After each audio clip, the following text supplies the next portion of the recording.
నీళ్ళని గుంతలు పడిపోయి రోడ్డు అంతా 98 తెచ్చింది. అది డౌన్ అయిపోయింది. ట్రాక్టర్లో ఇల్లు కట్టుకుని మెటల్ అయిపోయింది. కేవలం డౌన్ అయిపోయింది. పైగింది.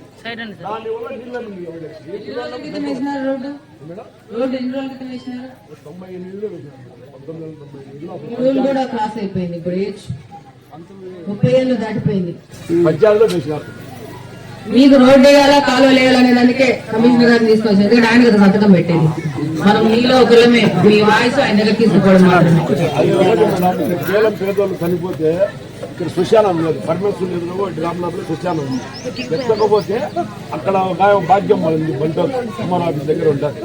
ఆమె డిమాండ్ చేసి 6,000 వేయాలా 7,000 వేయాలా ఇక్కడ పుడితే అని చెప్పి డిమాండ్ చేసి డబ్బులు వసూలు చేస్తారు. ఏంటండి శ్మశానం? ఏంటి కార్పొరేషన్ శ్మశానమా? కార్పొరేషన్ లేక వస్తుంది. పరమేశ్వరుడు ఎదురుగా సచివాలయం సచివాలయం దగ్గరనే మేడం. మీరు చెప్పండి, కార్పొరేషన్ కిందకే వస్తుంది సచివాలయం సమస్య.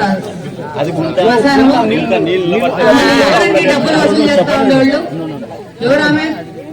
భాగ్యం మేడం. బంటూరు మళ్ళీ ఎంఆర్ఓ దగ్గర పనిచేస్తారు. ఎంఆర్ఓ ఏ ఎంఆర్ఓ దగ్గర పనిచేస్తారు? కడప మన ఎంఆర్ఓ సార్. ఎవరు సార్ భాగ్యమ్మ? భాగ్యమ్మ సార్ బంటూరు. డబ్బులు కలెక్ట్ చేస్తున్నారా?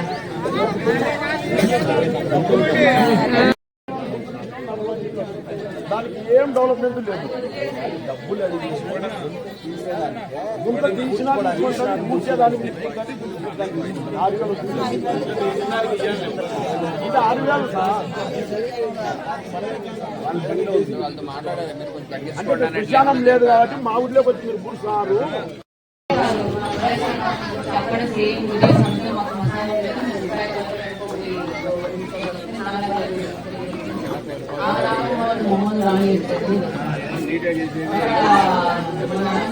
పోతే అక్కడ కంప్లీట్ గా నీకు చేసుకుపోయేది. అక్కడ ఈ మసాలా మీద ఒక రివ్యూ మీటింగ్ పెట్టుకొని మీరు వాళ్ళు చెప్పి అక్కడ ఎక్కడెక్కడ శ్మశానాలు ఉన్నాయి గ్రామంలోకి, ఆ శ్మశానాల పరిస్థితి ఏంటి, ఆ శ్మశానాల వల్ల లోకల్లో ఏం ఇబ్బంది పడుతున్నారు అనేది ఒక సపరేట్ రివ్యూ మీటింగ్ తీసుకోవాల్సిన అవసరం. దీన్ని పద్ధతి ఏం చేసుకోవాలి? మీరు వాళ్ళతో మాట్లాడండి. ఆయన ఏమన్నారు? అయిపోయింది. దీని సొల్యూషన్ అనేది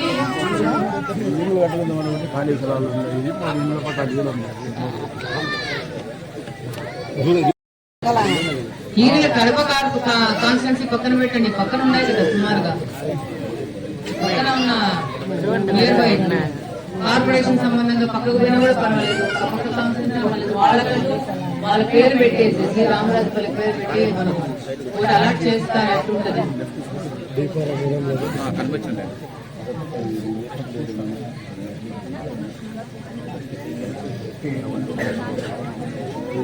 చేయండి. దాన్ని బేసిక్స్ ఈ ఏరియాలంతా ఈ 1 డివిజన్ 2 డివిజన్లకంతా ఒకటి అలర్ట్ చేసుకొని పెట్టుకోవచ్చు కదా.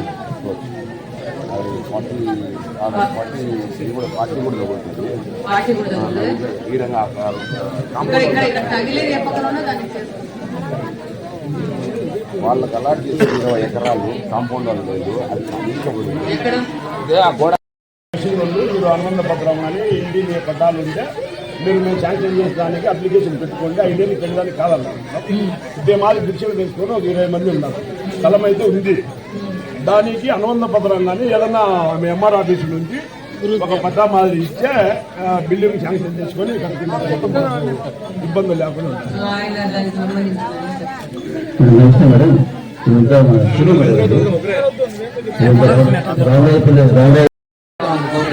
కాకపోతే ఏంటంటే ఇప్పుడు కూడా ఉన్న వాళ్ళందరినీ ఎందుకు మీరు డిస్టర్బ్ చేస్తారు? ఉన్న వాళ్ళు కనీసం ఉండలేమని పట్టాలని ఇవ్వకపోతే పోయారు. కానీ కనీసం ఉన్న వాళ్ళు ఎక్కడికి వెళ్ళిపోతారనే ఉద్దేశంతో ఏదైనా ఉంచే కరెంట్ బిల్లు లేకపోతే ఇలాంటివి వేసి మనం ఉండడానికి అనుమతిస్తా ఉన్నారు. నార్మల్ గా ఇది అంటే ఇక్కడ ఇవ్వడానికి లేదన్నమాట. పట్టాలు కూడా ఇచ్చినా కూడా స్థలం ఉంది, మేము ఇల్లు కట్టుకోగలం. మీరు ఎందుకు సాయం చేసి మేము కట్టుకుంటాం కదా సార్. ఎన్నాళ్ళు మేము 2 రోజులు అని సార్. మళ్ళా చెప్పలే ఇండియన్ ల్యాండ్ లోనే మేము వేసుకునే బుచ్చల్లోనే ఆ గుర్తె వర్షాల కాలం వచ్చే మేము ఇబ్బంది పడతాం. చాలా ఇబ్బంది పడుతున్నాం సార్ గవర్నమెంట్ మేము. బిల్డింగ్ పొందేదానికి మాకు ఒక అనుబంధం ఏంటి అంటున్నాం. అది దీనికి సంబంధించి యాక్చువల్గా పునరుద్ధరణ ప్రకారం ఇవ్వలేని పరిస్థితులు ఉండడం వల్ల ఇటువంటి ఇబ్బందులు ఉన్నాయని చెప్పేసి మేము తీసుకొని వెళ్తున్నాం. దృష్టి మేడం కూడా తీసుకొని వెళ్తున్నారు ఏ విధంగా రిజాల్వ్ చేయాలని. ఏమంటే ఇప్పుడున్న దాని ప్రకారం అప్పుడు ముందు ఇస్తున్నారు కానీ కొత్త వాటికి ఇవ్వడానికి లేదనమాట. యాక్చువల్గా చెప్పాలంటే అవన్నీ కూడా తీసేసేయాలి. ఉన్నవన్నీ బిల్డింగ్ పడగొట్టేది. కాకపోతే అవన్నీ ఎవరు చేయాలని ఉద్దేశంలో లేదనమాట. అందరూ ఉన్నారు, ఉన్నవాళ్ళు అలానే ఉండాలి, వాళ్ళ జీవనం అక్కడ సాగిస్తున్నారు అనే ఉద్దేశంతో. కానీ కొత్త వాటికి ఇచ్చే అవకాశం లేదు ప్రభుత్వం ఉన్న దాని ప్రకారం. కాబట్టి అది తీసుకొని వెళ్తున్నారు. అందరూ పైకి తీసుకొని వెళ్తున్నారు. దాని గురించి తొందరగా వస్తుందేమో చూద్దాం. రెండు రోడ్లు అడుగుతున్నారు అటు ఇటు. సో ఈ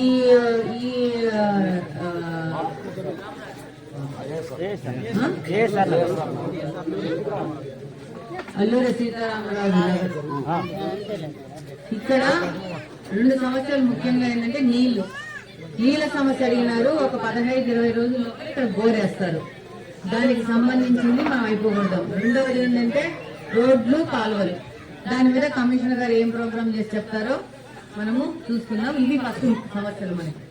బడి 15 ఏళ్ళ మంది బడి లేదా ఎట్లుంటుందో మీకు అర్థం అవ్వాలి ఇప్పటి నుంచి. కాబట్టి ఇట్లా మిట్టలు చేసి ఈ నీళ్ళు ఆ నీళ్ళు ఆడిపోకుండా, ఆ నీళ్ళు ఇరిగిపోకుండా, ఇది పెద్ద బిగ్గెస్ట్ ఇంజనీరింగ్ ఫెయిల్యూర్. ఇది హ్యూమన్ ఫెయిల్యూర్. ఇది సరేనా? అంతేనా? ఇవి అయితే మీరు సొల్యూషన్ వస్తాయి. రోజు ఒకటి నీళ్ళకి ఎట్లా పరిష్కారం తీసుకురావాలా అనే దానికి అప్పుడు వస్తే అప్పుడు దాని మీద పడుతుంది ముందుకు. అంటే ఒకటి దాని తర్వాత పోదాం.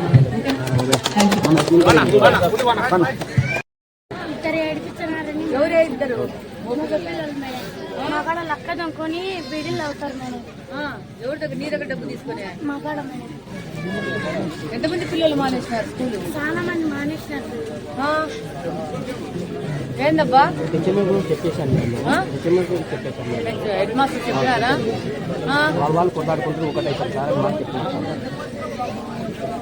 ఎంతమంది పిల్లలు మాన్నారు?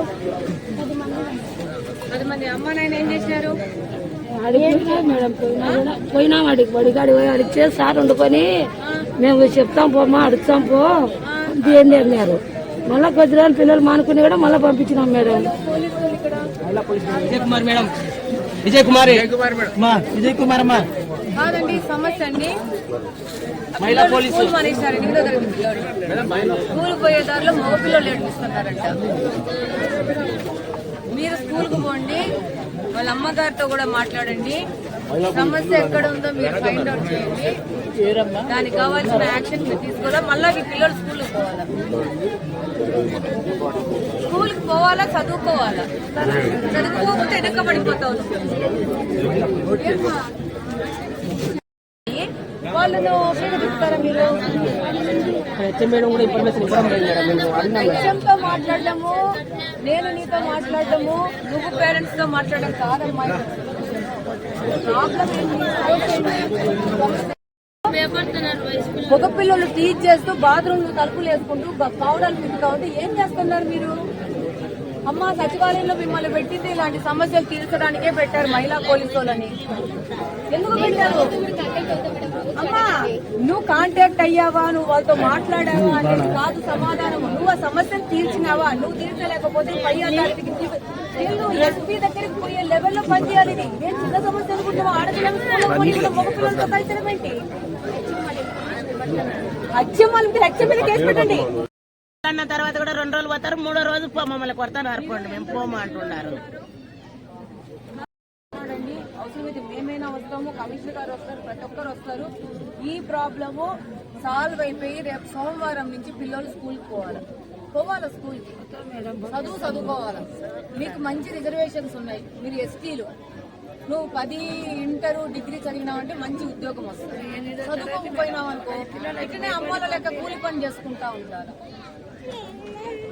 మంచి ఉద్యోగం చేసుకుని చెప్పులు గిప్పులు వేసుకొని బ్యాగ్ వేసుకొని ఆఫీస్ లో పోయి పని చేస్తావా? ఆ అమ్మ లెక్క పోయి అంత పని చేస్తావా?